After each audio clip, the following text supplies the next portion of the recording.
Hello, I'm Justin. And I'm Eric, We're from Lucky 8 Off-Road. and this is Oxford in America.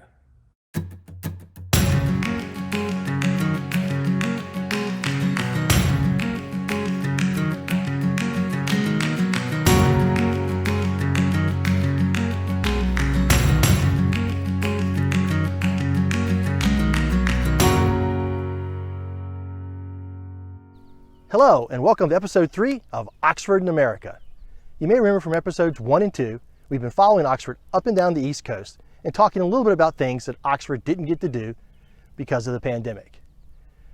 Today we're going to change that. In episode 3, we're heading west and we're going to make it all the way out to the West Coast and Oregon. But we're still going to talk a little bit about things that Oxford didn't get to do. Like here, I'm at the Wintergreen Resort in Central Virginia. Wintergreen's about 45 minutes to an hour south of Charlottesville, and we're up in the Blue Ridge Mountains. Wintergreen's a 4-season resort that features skiing, golf, hiking, and even a spa and aquatic center. But to us, it means something different. Wintergreen's the home to our spring Land Rover rally. Our plan was to bring Oxford here and meet hundreds of new people. But alas, it didn't work out because of the pandemic. But no matter, I thought I'd come down today and use it as a backdrop because as you can see, it's got beautiful scenery and it's always a nice place to visit. So let's pick up on episode 3 where we left off with Oxford at Pittsburgh, Pennsylvania, heading west. The first stop on the journey westward would require the help of some friends from the Minnesota Land Rover Club, some 900 miles to the west. A few weeks before the pickup, Dr. Rick came to me and said, "Have you got any plans on these dates?" And I just looked at him and go, "Not that I know of." He says, "You've got a trailer, haven't you?" I said, "Yes." Normally when people ask me about my trailer, it means that they want to borrow it, and I never see it again for weeks on end. But the good news was that Rick informed me that Oxford was going to come to the Minnesota, and we were lucky enough to be chosen to pick up the vehicle from Pittsburgh. Basically, we took a big risk. We decided rather than using the reliable Ford F-250 pickup that can drive 1,000,000 miles, we take a Range Rover with 100,000 miles on it with a rattly timing chain, just to add to the spice of the adventure. So we hitched up the trailer, not really knowing what we were doing. We drove off, we booked a hotel, we stopped halfway there. And then we arrived in Pittsburgh after 2 days, and we were met by the team there. So then we decided to load the truck on the trailer in the pouring rain outside the hotel. And of course, we have a hydraulic trailer which tilts up. And the first challenge we had is that the trailer was really slippy because of the heavy rain. And we tried to load the Land Rover, and it wouldn't go on because one of us had forgotten that you have to engage the locking wheel nut, the hubs. So eventually we got it on the trailer, we put it away, and then we started the great journey back to Minnesota. On the way back, we made a slight detour into Wisconsin to meet a guy. And then we had a little challenges. Dr. Rick is a vegetarian, and at the time, all the restaurants on the way back were closed because of the COVID situation. So we had really only had one option, and that was to take the Range Rover with the trailer with the Oxford on the back through a drive-through. And if you've ever driven through a drive-through in the US, you'll know that it's very difficult normally to get normal vehicles through. So we've managed to, by going on the grass a bit and cutting a few corners and going wide, we got Dr. Rick's Impossible Burger, and we made it out without destroying the drive-through entrance. So when we got into Minnesota with Oxford, this was such a big thrill for us, having this kind of celebrity Land Rover right with us all the time, seeing it in the back rear view mirror of the truck while we're bringing it out. And we first started to plan for where she was going to visit. We had tried to have some club-based events, some things that would show her off to the community, and some things where we would get to drive her and take a closer look at her.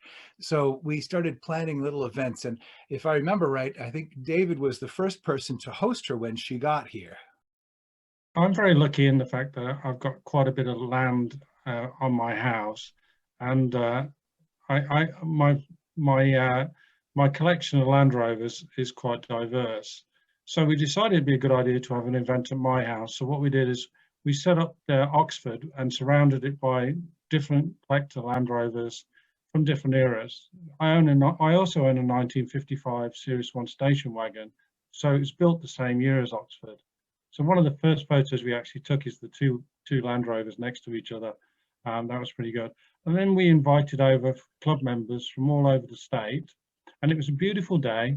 I think we had about 35 people come on together. There's a lot of emotion. I was surprised how much emotion Land Rover owners have on such an event like this. And for some people, it's quite an emotional day to be involved with such an historic vehicle, which, with all honesty, in Minnesota, there's very little chance that you'd ever see a vehicle like that. It was time to move on to our next event. So every year since somewhere in the mid 80s, I think it was, the Minnesota Land Rover Club has been getting together on the second Saturday of August, and we call it a picnic because it started as a picnic where series Land Rover owners would get together and swap parts and stories and how did you fix that. And they expanded now to where we take over a whole weekend of camping and off-road driving and eating and just generally getting together for a good time.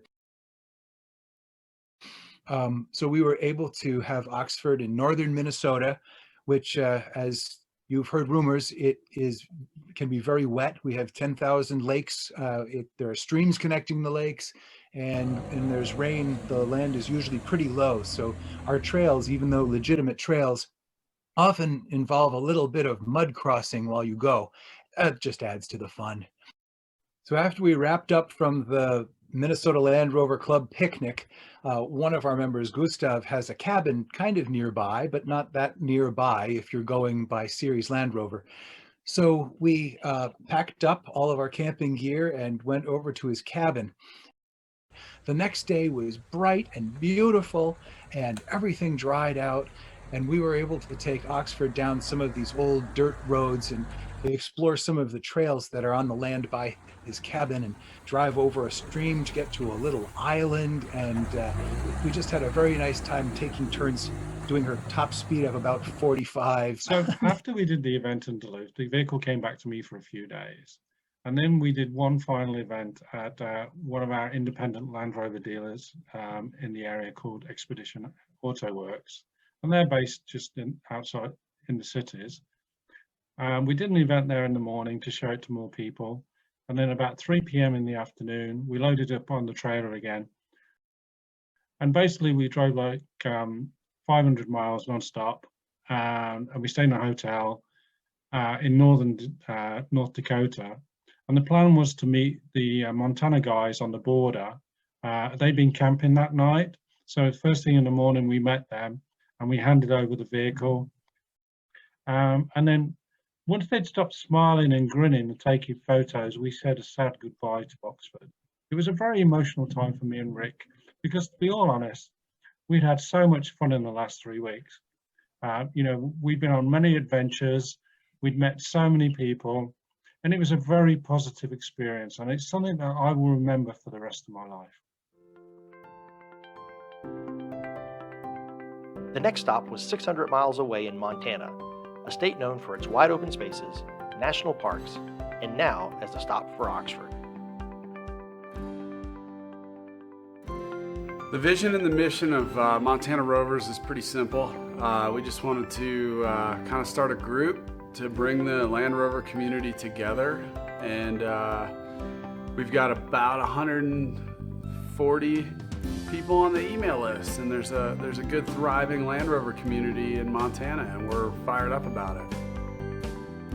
So Oxford came to Montana via a cross country through the Dakotas. The Montana group met Oxford in a little tiny town called Webo, which is on the extreme eastern edge of Montana. We drove most of the previous day to get to Webo so that we could have the handoff happen first thing in the morning of the first 5-6 days that Oxford was spending time in Montana. At the end of the first day of travel, we found ourselves in Livingston, Montana. We'd worked with the city to arrange camping that was COVID compliant. The city parks and rec department there in Livingston, Montana was really great to work with us. They allowed us to use their facility, and that made a perfect staging place for all of the Montana contingency to gather and prepare for a trip with Oxford to Yellowstone National Park the next day. Yellowstone National Park is one of America's oldest and most popular national parks. In Yellowstone Park, we had a couple of targets. We had identified, of course, that we wanted to get some great shots and experiences with Oxford at a couple of the real recognizable Americana images. We did, of course, get to Old Faithful, and you can see the photos of Old Faithful with Oxford there. It was really fantastic being at Old Faithful. Lots of people that were interested in Oxford and what the story was. Old Faithful is probably the most famous of Yellowstone's attractions. It is joined by the Old Faithful Inn with its more than 300 rooms. It is the world's largest log-built structure. The Montana Rovers used this dramatic backdrop to host an afternoon's gathering. So once we completed our efforts in Yellowstone Park and in Livingston, Montana, we headed north of town and went over the Bridger Mountain, the Bangtail Mountain range, through a trail. It was, we kind of decided to take Oxford and a number of series Land Rovers and a few Defenders over the Bangtails on a back road that turned out to kind of be a little adventure where, we tested the patience of some of the crew. Oxford broke down on us a few times, but we managed to stumble into our shop here. And then we followed up with a couple of open house receptions for Oxford. Joining the Montana Rovers for this trip through Yellowstone was Katie Page. She was so inspired by the journey and its challenges that she wrote a song to capture the moment.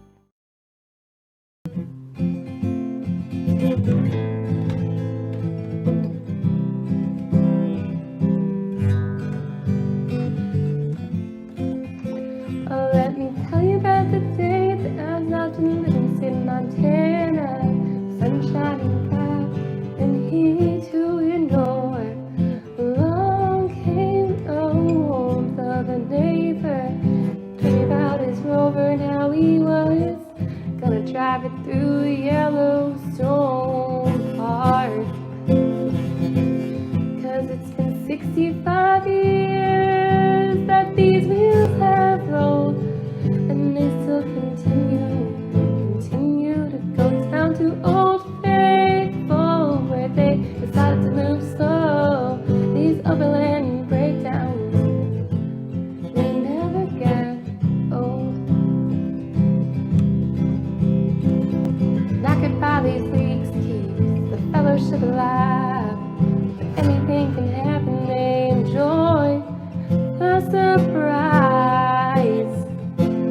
'Cause it's been 65 years that these wheels have rolled, and they still continue to go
The trip overall presented great times, mechanical challenges that added to the fun.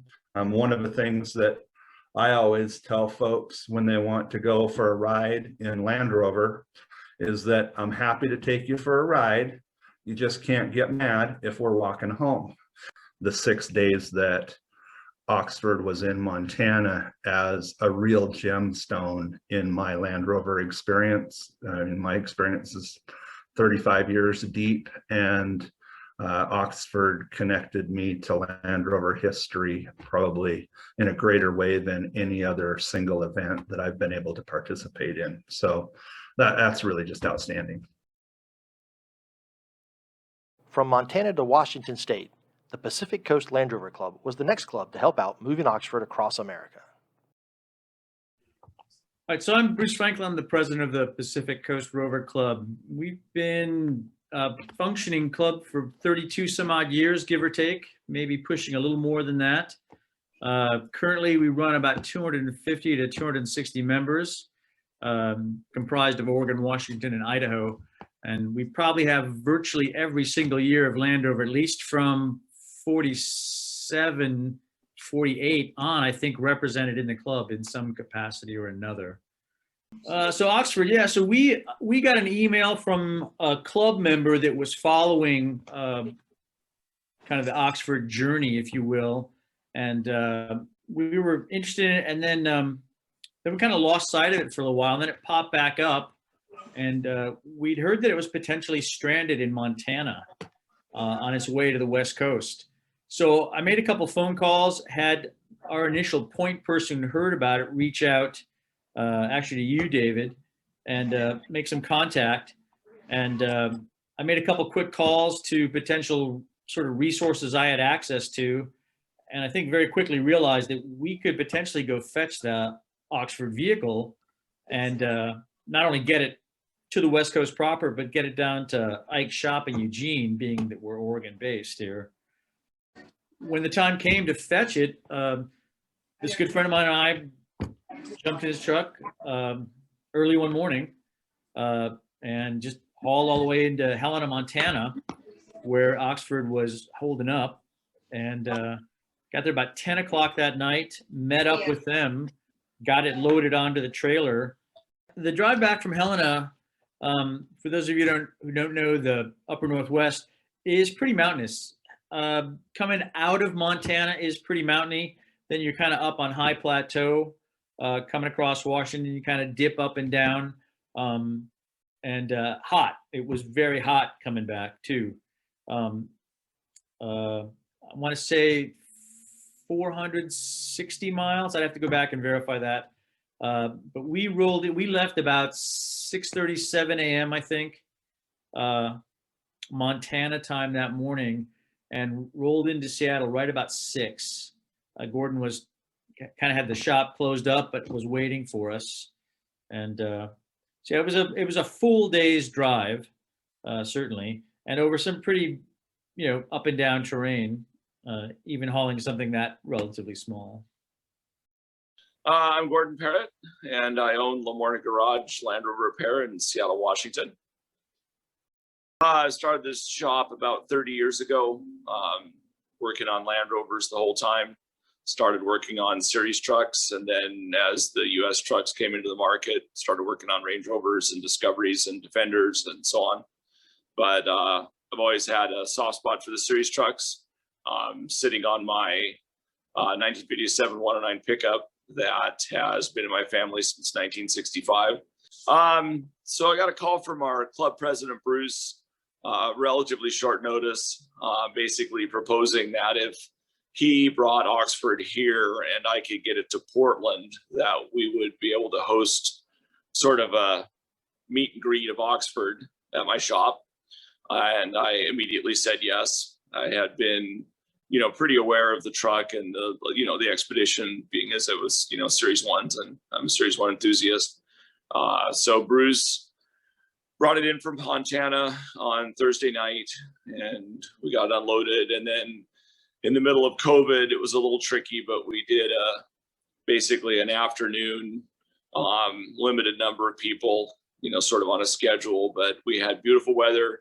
I had my 2 Series 1s behind it, and we just had a really good time. A lot of very enthusiastic people were really, really glad to, get up close and personal, take pictures sitting in the truck, talk about the truck. And obviously it was quite an honor to host it. It went very well. Basically got as many people through here as we could before it got dark. And then bright and early Saturday morning, I trailered it down to Doug's shop in Portland. From Seattle, Washington to Portland, Oregon, it was a 3-hour journey south down Interstate 5. Gordon then hauled it down that next morning to Doug's shipment shop, Ships Mechanical. He's one of our local series specific, but really all ends of the mark, private repair shop. Most everybody that's got a rover in the Pacific Northwest, certainly in Oregon and environs, has worked with Doug in some capacity or another. And so we got it to Doug's and had that day an all morning event for the club to come see the rig, take pictures with it, pull their truck up alongside it, try to get pictures.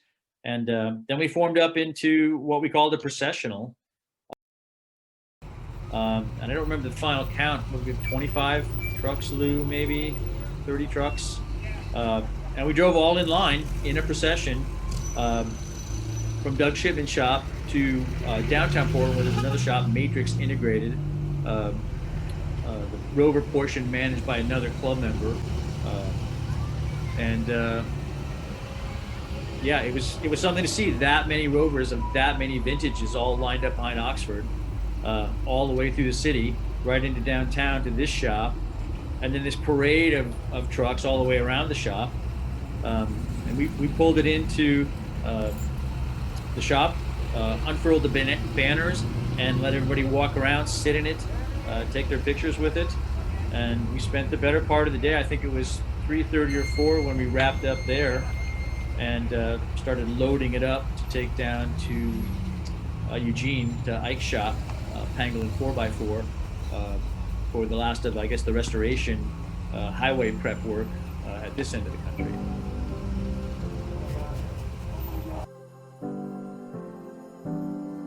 Well, that wraps things up here at Wintergreen and for episode 3, and I hope you enjoyed it. In our next episode, we'll be making preparations for our overland trek from the West Coast back to the East and getting started on our journey.